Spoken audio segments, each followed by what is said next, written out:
जय हिंद दोस्तों, नमस्कार सभी भाइयों को। साथियों, आज का जो वीडियो होने वाला है वो पूरे तरीके से आर्बिट्रेशन की पूरी प्रक्रिया के ऊपर होने वाला है। किस तरीके से आपको नोटिस रिसीव होता है, आपको उसका ऑब्जेक्शन कैसे देना है, ऑब्जेक्शन देने की टाइमिंग्स क्या रहेंगी, ठीक है। अलग अलग नोटिस के अलग अलग टाइमिंग रहती है, ठीक है।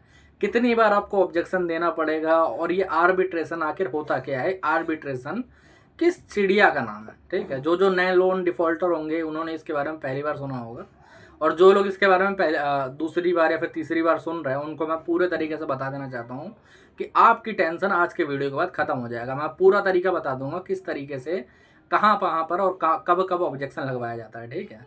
और साथियों, वीडियो शुरू करने से पहले अगर आप लोग जानना चाहते हो कि आपके एरिया के अंदर रिकवरी एजेंट की होम विजिट होगी कि नहीं होगी, कौन से बैंक वाले आ सकते हैं, कौन से बैंक वाले नहीं आ सकते, इसका मैं आपको पूरा बता दूंगा। आप अपने शहर का नाम, अपने डिस्ट्रिक्ट का नाम और अपने बैंक या फिर एनबीएफसी का नाम कमेंट सेक्शन में मुझे लिख दीजिएगा। मैं आपको यस या नो में बता दूंगा कि आपके एरिया में होम विजिट होगी कि नहीं होगी, क्योंकि कई एरियाज में होम विजिट होती है और कई एरिया में होम विजिट बिल्कुल भी नहीं होती है, समझ रहे हो।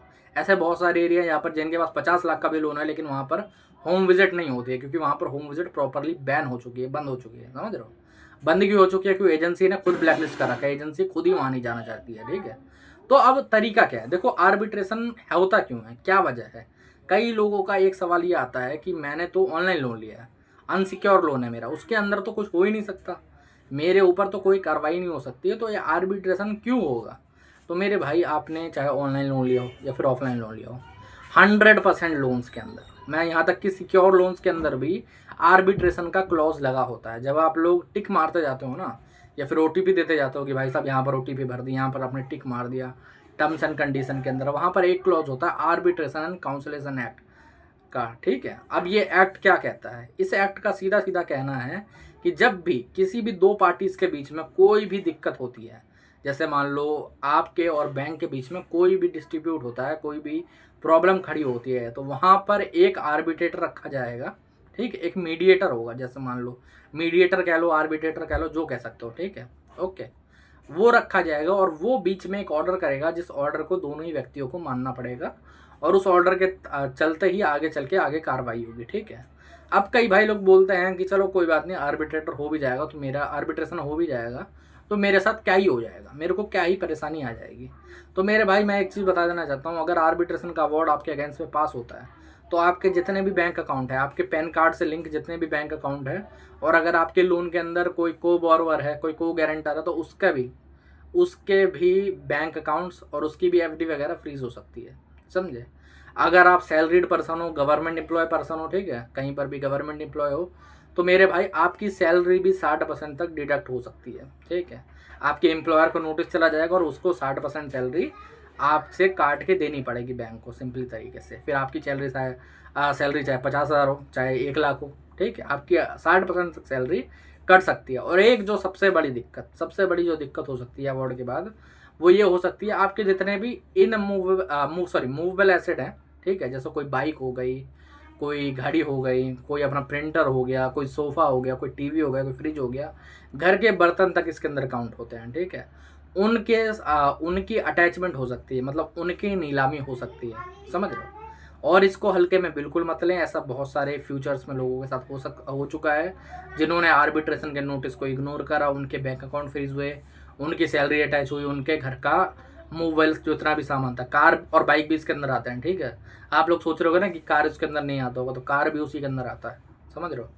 कार और बाइक भी उसी के अंदर आती है और उसको अटैचमेंट हुई है बहुत सारे इन फ्यूचर में लोगों के साथ, ठीक है। बट अब यही है कि मैंने आप लोगों को इसकी प्रॉब्लम बता दी, इसकी परेशानी बता दी।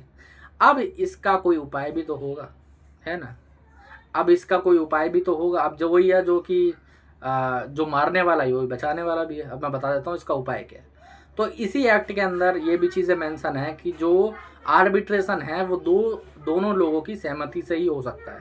अगर उसमें से कोई एक व्यक्ति भी ऑब्जेक्शन लगाता है तो वो आर्बिट्रेशन की प्रोसीडिंग आगे नहीं हो पाएगी। अगर बैंक उसके बाद भी आर्बिट्रेशन की प्रोसीडिंग करता है तो वो प्रोसीडिंग प्रॉपरली इनवैलिड होगी। वो किसी कोर्ट के अंदर भी आप लोग जाके चैलेंज कर सकते हो, उसके अंदर कोई भी वो प्रक्रिया आगे नहीं कर सकते। ना तो उसके अंदर वो लोग आपके अकाउंट फ्रीज कर सकते हैं, ना आपके एम्प्लॉयर को नोटिस भेज सकते हैं, ना ही आपकी जितने भी सामान वगैरह है उसको अटैच कर सकते हैं। ऐसा कुछ भी नहीं कर सकते वो। ऐसा बहुत बार हुआ है कि फेक आर्बिट्रेशन अवार्ड पास करे गए हैं बैंकों के द्वारा कस्टमर को डराने के लिए, और उनके द्वारा ट्राई करा गया है कोर्ट में जाके कि भाई साहब इनके जो एसेट वगैरह है उसको अटैच कर सके, बट कोर्ट में वहाँ पर सीधे ही उस अवार्ड को इनवैलिड घोषित कर दिया गया, अनलॉफुल घोषित कर दिया गया है। ठीक है, अब इसका ऑब्जेक्शन किस तरीके से करा जाता है, तो मेरे भाई इसी के अंदर है, मैंने आपको पहले बताया। ठीक है, अगर आपको आर्बिट्रेटर की क्वालिफिकेशन से, कोई भी क्वालिफिकेशन से, जैसे मान लो वो कितने केस लड़ रहा है, कितने केस बैंक के पक्ष में है, कितने केस कस्टमर के पक्ष में है, ठीक है, और आगे जो भी क्वालिफिकेशन है उसके अंदर आपको ऑब्जेक्शन होती है, तो आप सिंपली अपना ऑब्जेक्शन फाइल करके, और ऑब्जेक्शन में कम से कम मैं आप लोगों को बताना चाहूँगा 10 से 12 पॉइंट रखो मिनिमम। ठीक है, इतने पॉइंट तो मिनिमम रखो। कई लोग क्या करते हैं, वो लोग लेटर बनाते हैं, खुद से लेटर भेजते हैं, तो उसके अंदर एक पॉइंट लिख देंगे कि मुझे आर्बिट्रेशन की प्रोसीडिंग नहीं चाहिए। अरे क्या घंटा बता रहे हो तुम लोग यार, ये क्या तरीका बताने का, समझ रहे हो। एक जो नोटिस भेजा जाता है वो प्रॉपर्ली लीगल वे में भेजा जाता है। ठीक है, उसके अंदर सेक्शन मेंशन होते हैं, उसके अंदर किस किस प्रक्रिया के तहत तुम लोग जा रहे हो वो सब मेंशन होता है, सारी चीज़ें होती हैं। उसके बाद आप लोग अगर उसे प्रॉपर्ली स्पीड पोस्ट, मेल, और आगे चल के जैसे मान लो अगर व्हाट्सअप वगैरह पे भी आया तो आप व्हाट्सअप पर भी भेज सकते हो। ठीक है, वैसे भेजते हो तो किसी का बाप भी आपके खिलाफ अवार्ड पास नहीं कर सकता है। अगर करता है तो प्रॉपरली उसको तुम चैलेंज कर सकते हो, उसके अंदर तुम्हारा कुछ भी नहीं, एक बाल जो कहता है ना सर का, वो भी नहीं बिगड़ेगा। और तो ठीक है, कोई दिक्कत नहीं होगी, कोई परेशानी नहीं होगी। ठीक है, अब कई भाई लोग ये पूछते हैं कि सर आर्बिट्रेशन का नोटिस आता कितने तरीके से है, तो मेरे भाई हर तरीके से आर्बिट्रेशन का नोटिस अगर आपको रिसीव हो रहा है तो वो वैलिड है। अगर आपको मेल पे आ रहा है तो वो वैलिड है, अगर आपको व्हाट्सअप पे आ रहा है तो वो वैलिड है, अगर आपको SMS पे आ रहा है, लिंक जो होती है ना वो आपने क्लिक करके डाउनलोड कर लिया तो वो वैलिड है, अगर आपको स्पीड पोस्ट से आ रहा तो भी वो वैलिड है 100%। चारों तरीके से वो वैलिड है। ठीक है, और एक दो तरीके आजकल और भी आ गए हैं, जैसे मान लो कुछ आपको कोड्स वगैरह भेजे जाते हैं, ठीक है, या फिर वो किसी और तरीके से, मतलब कोई लिंक वगैरह भेजते हैं, अलग लिंक होती है वो। ठीक है, वो लिंक आपको SMS पे नहीं आएगी, वो आपको आती है कैसे, मेल पे आएगी या कहीं और आएगी, तो वैसे भी वो वैलिड है। ठीक है, अगर आपको रिसीव हो रहा है, बस अगर आपको रिसीव हो गया आर्बिट्रेशन का नोटिस तो वो वैलिड है। ठीक है, अगर आप उस पर ऑब्जेक्शन नहीं लगाते हो तो वो उसके अंदर अवार्ड पास होना प्रॉपरली है। अब कई भाई लोग ये भी बोलते हैं ना कि सर हमने तो उनको सहमति नहीं दी ना, तो वो ऑब्जेक्शन कैसे फाइल कर सकते हैं, तो वो लोग अवार्ड कैसे फाइल कर सकते हैं। ठीक है, तो मेरे भाई आपने मान लो आपको नोटिस रिसीव हुआ, अब आपने देखा, आपने बोला कि मैं चलो एक काम करता हूँ, मैं इसमें सहमति नहीं दूंगा लेकिन मैं इसमें ऑब्जेक्शन भी नहीं लगाऊंगा, तो मेरे भाई अगर तुम ऑब्जेक्शन नहीं लगाओगे तो वो सहमति अपने आप ही हो जाएगी। समझे, वो लोग वहाँ पर एक एप्लीकेशन लगा देते हैं कि भाई साहब इन्होंने कोई ऑब्जेक्शन नहीं लगाया, ये लोग इस आर्बिट्रेशन प्रोसीडिंग से सहमत हैं। समझे, तो इस तरीके से वहाँ पर वो लोग अवार्ड पास कर सकते हैं। मैं आप लोगों को कहना चाहूँगा कि जैसा भी हो रहा है तुरंत रूप से इसको ऑब्जेक्शन दें। ठीक है, ऑब्जेक्शन पूरा डिटेल वाइज बनवाएं, 1 2 4 लेटर जो भी बनते हैं बना के भेजिए। ठीक है, जब आपको स्टेटमेंट ऑफ डिफेंस फाइल करने के लिए दिया जा रहा तब डिफेंस फाइल करिए। और कई लोग पूछते हैं इसके अंदर टाइम कितना होता है, तो मेरे भाई अलग अलग नोटिस में अलग अलग टाइम होता है। किसी नोटिस के अंदर 7 दिन दिए जाते हैं, किसी नोटिस के अंदर 15 दिन दिए जाते हैं, किसी नोटिस के अंदर 3 दिन दिए जाते हैं। अब कई भाई लोग बोलते हैं कि सर मेरे को नोटिस आया जिसके अंदर 2 दिन का टाइम लिखा हुआ, तो क्या मुझे 2 दिन के अंदर ही भेजना है, और अब 2 दिन तो जाने वाले हैं। तो मेरे भाई ऐसा कुछ नहीं है, अगर तुम्हें एक मिनिमम टाइम मान के चलना है तो तुम 15 दिन मान सकते हो। ठीक है, हर एक नोटिस के अंदर 15 दिन के अंदर आप लोग रिप्लाई कर सकते हो, चाहे वो आर्बिट्रेशन हो या फिर कोई और नोटिस हो। ठीक है, एक चीज़ और बताना चाहूँगा कि आजकल क्या होता है, जब कोई नोटिस आता है तो लोग उसे कैसे इग्नोर कर रहे हैं।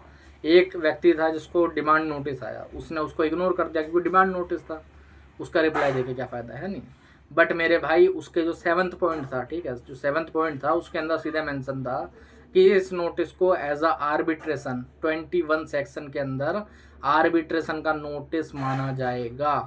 समझे, अब तो मेरे भाई जब वो आर्बिट्रेशन का नोटिस हो गया, आप लोग चेक करो कि आपको डिमांड नोटिस आ रहा है, आपको रिकॉल नोटिस आ रहा है, आपको लास्ट वार्निंग नोटिस आ रहा है, इनके अंदर कहीं आर्बिट्रेशन या फिर कोई कंप्लेंट, जो कि एक फॉर्जरी का नोटिस भी आजकल बहुत ज़्यादा चला है ना, जिसके अंदर 316 और 318 धारा रहती है, वो मेंशन तो नहीं है, वो कहीं लिखा तो नहीं है। अगर लिखा है तो तुरंत रूप से उसका ऑब्जेक्शन आप डलवाओ, उनका रिप्लाई करवाओ, रिप्लाई करने के बाद आप टेंशन से फ्री रह सकते हो, कोई दिक्कत नहीं आएगी, कोई परेशानी नहीं आएगी। ठीक है, उनके बाप को भी आर्बिट्रेशन की प्रोसीडिंग वापसी लेनी पड़ेगी। कई लोग बोलते हैं ना कि अगर मान लो वो लोग ऐसा चले भी जाते हैं, वो लोग प्रोसीडिंग आगे स्टार्ट भी करते हैं, नहीं कर सकते मेरे भाई, उस सेक्शन के अंदर ही, उस एक्ट के अंदर ये चीज़ें मेंशन है, समझ रहे हो। अगर उनको आगे प्रोसीडिंग करनी पड़ेगी तो उनको हाई कोर्ट जाना पड़ेगा, और हाई कोर्ट वो जाने वाला नहीं है, सीधी सी बात है। तो आप लोग सिंपली ऑब्जेक्शन दो, जिस नोटिस का ऑब्जेक्शन देना। कई लोग क्या गलती करते हैं ना, वो लोग डॉक्यूमेंट मांगते हैं, वो लोग बोलता है कि मुझे डॉक्यूमेंट दो या फिर कुछ और दो कि मैंने यहाँ पर साइन ही नहीं करा, फिर मैंने ऐसा कुछ बोला ही नहीं था।